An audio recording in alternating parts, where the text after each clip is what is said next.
नमस्कार, मैं दयावत आप सबका स्वागत है।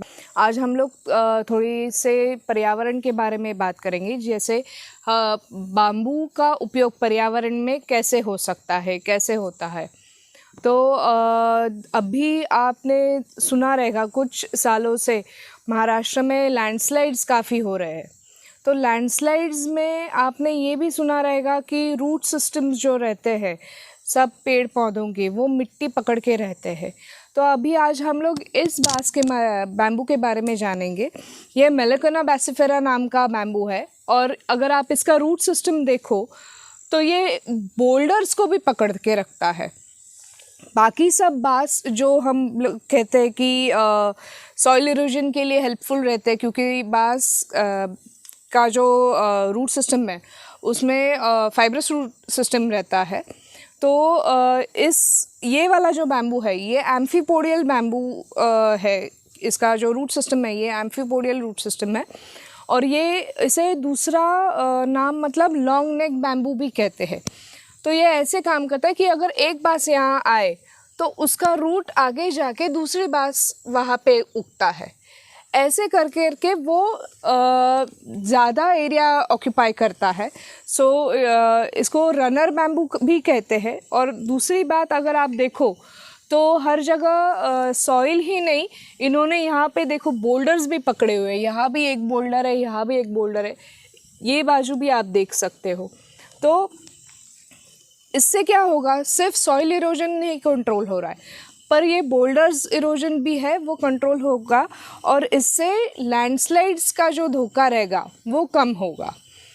हम लोग आगे जाके और भी बैम्बू रूट सिस्टम के बारे में बात करेंगे। देखते आगे।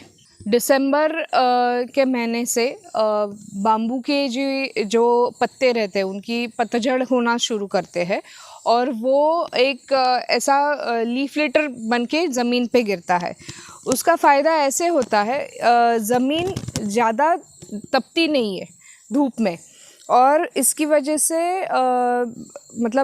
उसका वाटर रिक्वायरमेंट भी बाम्बू का कम हो जाता है। अभी आप यहाँ पे देख सकते हो, जैसे हमने वहाँ का रूट सिस्टम दिखाया, अभी यहाँ पे ये सब लीफ लिटर है जिसका बहुत अच्छा मल्च बना हुआ है। अभी इसके फाइब्रस रूट सिस्टम आप यहाँ पे देख सकते हो, ये जो छोटे हैं ये बैम्बू के रूट्स है,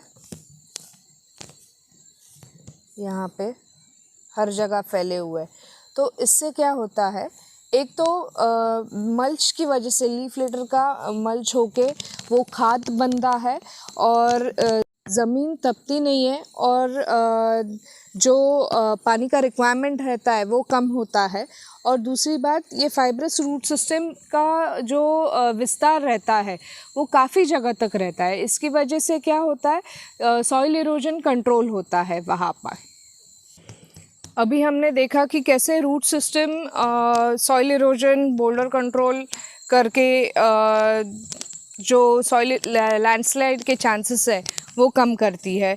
पतझड़ होने से नीचे लीफ लिटर बनता है, और उससे ज़मीन तपती नहीं है, पानी का रिक्वायरमेंट कम होता है। दूसरी एक इम्पॉर्टेंट बात इसमें ऐसी है कि बैम्बू ये कंद वर्गीय है, तो वो जो कार्बन रहता है वो अपने कंद में स्टोर करता है। और एक चीज़ के बारे में हम लोग बात करेंगे कि बांस को मतलब बैम्बू को सस्टेनेबल मटेरियल कहा जाता है। तो सस्टेनेबल मटेरियल क्यों कहा जाता है वो अभी देखेंगे हम लोग। वो ऐसे कि अगर आप किसी पेड़ को काटे तो पेड़ को काटने से क्या होता है कि वहाँ पे उसका साइकिल ख़त्म हो जाता है। वही चीज़ अगर आप बैम्बू में देखो तो बैम्बू में हर साल नए नए शूट्स आते रहते हैं। अभी ये देख सकते हो आप, ये इस साल का शूट है, ये लास्ट ईयर का शूट है, और ये उसके पहले का शूट है। तो ऐसे हर साल उसे नए नए शूट आते रहते हैं। तो इससे पौधा मरता नहीं है, पेड़ मरता नहीं है, और उसका जो साइकिल है वो चालू रहता है। इसकी वजह से उसको सस्टेनेबल प्लांट कहते हैं कि you are not breaking the cycle of ecology. हमारे अनाज की खेती में क्लाइमेट चेंज की वजह से बहुत अस्थिरता आने शुरू हो गई है। उस उत्पन्न की कमी को भरने में बैम्बू सक्षम है। बैम्बू एक क्लाइमेट रेजिलिएंट क्रॉप है। वो इसका अगर एग्ज़ाम्पल बताए तो 2020 साल में निसर्ग चक्रवादल हमारे खेती में आया था, हमारे खेती का बहुत नुकसान करके गया था। उस समय भी कुछ बैम्बू के क्लम्प्स से जो उखड़ के नीचे गिरे थे, पर हमने उसी क्लम्प्स को सीधा किया, ऊपर से छाट दिया वो सारे के सारे वापस उग गए। दूसरा उदाहरण मतलब अगर आपको दिया जाए तो कहीं फॉरेस्ट फायर अभी आजकल बहुत कॉमन हुआ है वेस्टर्न घाट्स में। तो वेस्टर्न घाट्स में अगर फॉरेस्ट फायर आपके बैम्बू को लगे तो उसको सिर्फ पानी देना है, वो अपने नेक्स्ट मॉनसून में वो सरवाइव होता है और आपको नए शूट्स देता है। पानी की कमी अगर पड़े तो वो सरवाइव होगा, वो मरेगा नहीं। ऐसे वो क्लाइमेट रेजिलिएंट होता है। हमारा वीडियो अच्छा लगे तो इसे लाइक कीजिए, सब्सक्राइब कीजिए और आपके दोस्तों के साथ शेयर कीजिए। धन्यवाद।